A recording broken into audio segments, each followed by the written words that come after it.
Panic buying, hindi pa rin inirekomenda ng ilang eksperto at mga opisyal ng gobyerno. Ang detalye sa report ni CJ Turida.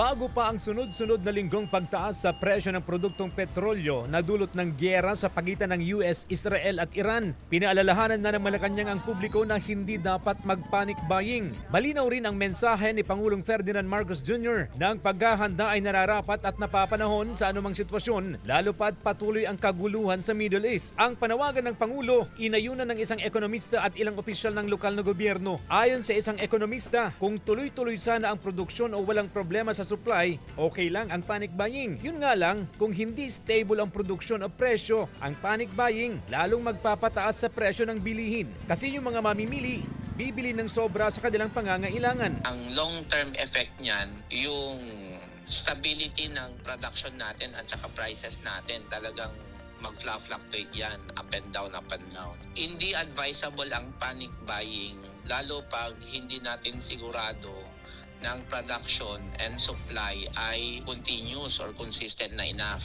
Ganito rin ang pananaw ng alkalde ng Dagupan. Sa ngayon naman, stable naman ang supply.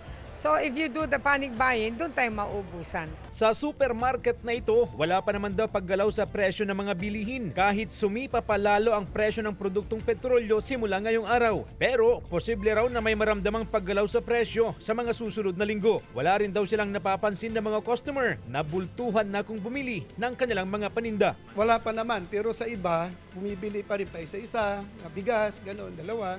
Siguro para sa protection din nila, just in case tumaas. CJ Torida, One North, Central Luzon.